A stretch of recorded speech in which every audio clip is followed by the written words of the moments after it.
Assalamualaikum warahmatullahi wabarakatuh. Saya Bella Safira dengan NIM 289210108 dari Prodi Manajemen. Di sini saya akan mempresentasikan mata kuliah Perekonomian Indonesia dengan dosen pengampu Darmainis SEMM dengan tema kebijakan moneter dan fiskal.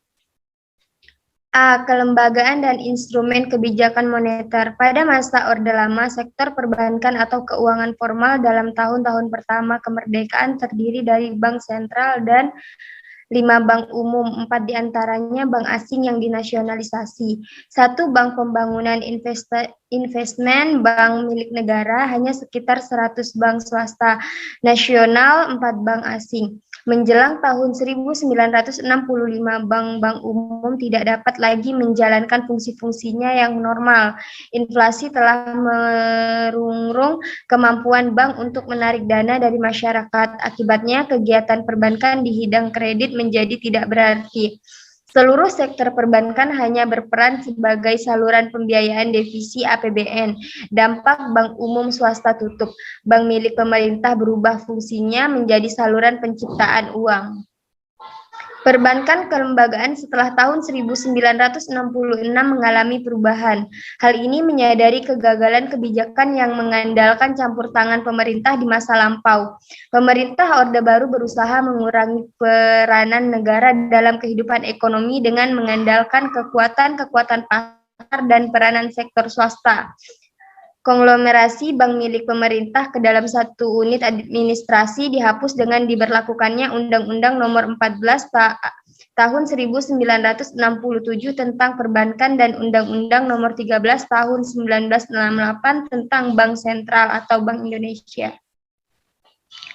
Perkembangan sektor moneter di Indonesia sangat dramatis sejak dikeluarkannya paket kebijakan deregulasi 1 Juni dan paket kebijakan 27 Oktober 1988.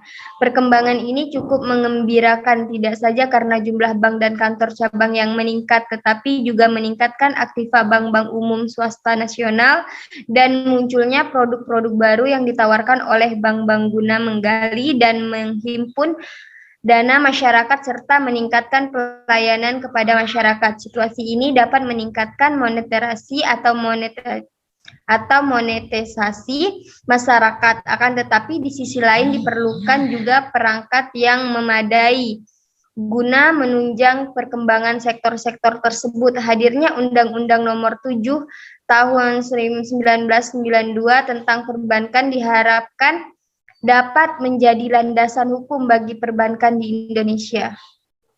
Lembaga keuangan atau moneter di Indonesia dapat didefinisikan sebagai semua badan atau lembaga institusi yang melalui kegiatannya di bidang keuangan menarik dana dari menyalurkannya ke masyarakat. Konsep ini sesuai dengan bunyi pasal 1 Undang-Undang Nomor 14 Tahun 1967 yang telah diganti dengan Undang-Undang Nomor 7 Tahun 1992 mengenai lembaga keuangan. Di Indonesia dikenal ada 2 lembaga keuangan, yaitu lembaga keuangan bank atau bank umum saja dan lembaga keuangan bukan bank atau LKBB. Yang dimaksud dengan lembaga keuangan menurut Undang-Undang Nomor 14 Tahun 1967 adalah bank umum, bank tabungan, dan bank perkreditan rakyat atau BPR, dan bank campuran. Sedangkan bank sentral atau BI diatur dengan Undang-Undang Nomor 28 Tahun 1999. Di samping itu, di Indonesia dikenal ada 3 kelompok lembaga keuangan bukan bank, yaitu lembaga pembiayaan pembangunan, lembaga perantara penerbitan dan perdagangan surat-surat berharga atau lembaga investasi keuangan, dan lembaga keuangan bukan bank lainnya. B. Instrumen kebijakan moneter. Melalui struktur kelembagaan yang ada di atas, kebijaksanaan moneter dilaksanakan. Adapun yang menjadi sasaran kebijaksanaan sangat beraneka ragam, mulai dari pengendalian jumlah uang beredar sampai masalah penyediaan dan untuk tujuan-tujuan tertentu yang memperoleh prioritas utama. Pengendalian dan pengarahan tersebut dijalankan dengan menggunakan instrumen-instrumen kebijaksanaan moneter formal maupun saluran-saluran tidak formal. Sampai tahun 1966, penguasa moneter mempunyai kemampuan pengendali. Sampai tahun 1966, penguasa moneter mempunyai kemampuan mengendalikan secara langsung baik jumlah maupun distribusi kredit, karena bank sentral merupakan sumber paling utama dari dana pinjaman. Setelah tahun 1967, pengawasan terhadap kegiatan pengkreditan mereka menjadi perlu. Penguasaan moneter beralih kepada pengawasan terhadap uang cadangan yang diciptakan oleh bank sentral dan melalui rasio cadangan wajib bagi bank-bank umum serta pengendalian kredit bank secara tidak langsung. Sistem ini efektif selama awal tahun 1990-an, namun dengan adanya kenaikan harga minyak luar negeri dalam tahun 1973 sampai 1974, uang cadangan melonjak jumlahnya, sehingga diperlukan tindakan untuk memperkuat saluran-saluran pengendalian langsung terhadap kredit bank. Pada tahun 1974, pengendalian langsung berupa penentuan plafon kredit diterapkan kembali dan sejak itu merupakan instrumen utama bagi pengendalian kredit.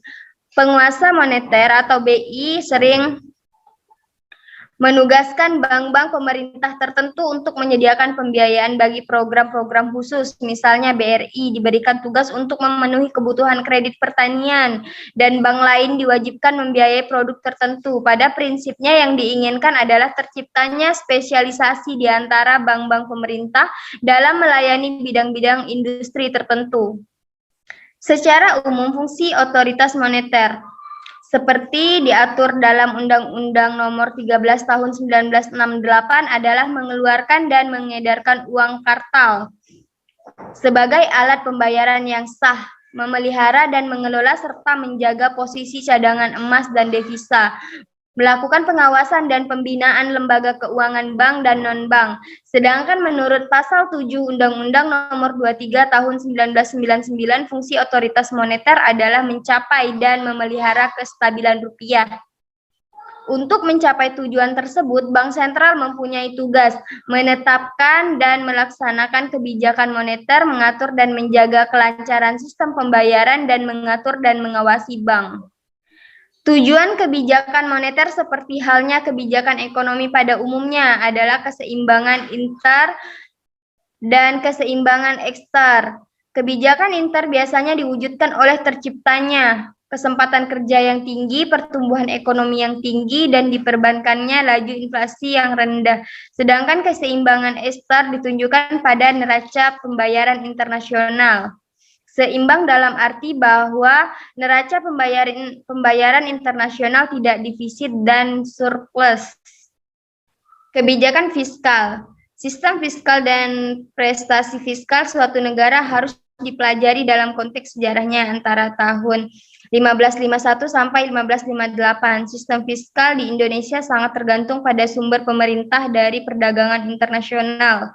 Pada akhir tahun 1950-an, penerimaan dari sumber-sumber ini terus menurun sebagai akibat ambruknya situasi pasar dunia bagi karet dan barang-barang lainnya sebagai andalan ekspor Indonesia, dan juga akibat diterapkannya kurs devisa yang terlalu rendah sehingga mendorong penyeludupan barang-barang ekspor ke Singapura dan tempat-tempat lain. Sumber penerimaan dalam negeri tidak mungkin mengimbangi penurunan pemerintahan luar negeri, sehingga pemerintah terpaksa melaksanakan kebijakan anggaran belanja defisit untuk membiayai pengeluaran-pengeluaran yang diperlukan. Keadaan ini mengakibatkan timbulnya inflasi kumulatif dan selanjutnya berakhir dengan keruntuhan perekonomian Indonesia. Pada masa pemerintah Orde Baru telah dibuat kebijakan di bidang anggaran belanja atau fiskal dengan tujuan mempertahankan stabilitas proses pertumbuhan dan pembangunan ekonomi. Kebijakan tersebut antara lain meliputi: 1. Anggaran belanja diperlukan agar seimbang dalam arti bahwa pengeluaran tidak boleh melebihi penerimaan yang berasal dari sumber dalam negeri maupun luar negeri. 2. Tabungan pemerintah atau penerimaan dalam negeri dikurangi pengeluaran rutin. Diusahakan meningkat dari tahun ke tahun dengan tujuan agar mampu menggeser secara berangsur-angsur bantuan luar negeri dan akhirnya dapat menghilangkan ketergantungan bantuan luar negeri sebagai pembiayaan pembangunan. 3. Basis perpajakan diperluas secara berangsur-angsur guna menghindari pengalaman yang kurang menyenangkan pada tahun 1959 sampai 1960. Sasaran ini dicapai dengan cara mengintensifkan penafsiran pajak dan prosedur pengumpulannya. 4. Prioritas diberikan untuk pengeluaran produktif pembangunan, sedangkan pengeluaran rutin dibatasi. Subsidi kepada perusahaan negara dibatasi dan didorong agar mampu mengembangkan sumber keuangan sendiri. Kebijakan anggaran fiskal diarahkan pada sasaran untuk mendorong pemanfaatan secara maksimal sumber-sumber dalam negeri, tenaga kerja dalam negeri, dan mengembangkan produksi dalam negeri. Dalam hal ini, para produsen dalam negeri diberi rangsangan fiskal agar menggunakan teknologi produksi pada rakyat dan biar perlu diberikan proteksi terhadap persaingan dengan luar negeri. Kebijakan seperti ini tidak banyak berbeda dengan sasaran yang ingin dicapai pemerintah di negara-negara yang sedang berkembang, berusaha untuk mencapai stabilitas pertumbuhan ekonominya melalui kebijakan fiskal. Sekian presentasi dari saya, kurang lebihnya saya mohon maaf. Wabillahi taufiq wal hidayah. Wassalamualaikum warahmatullahi wabarakatuh.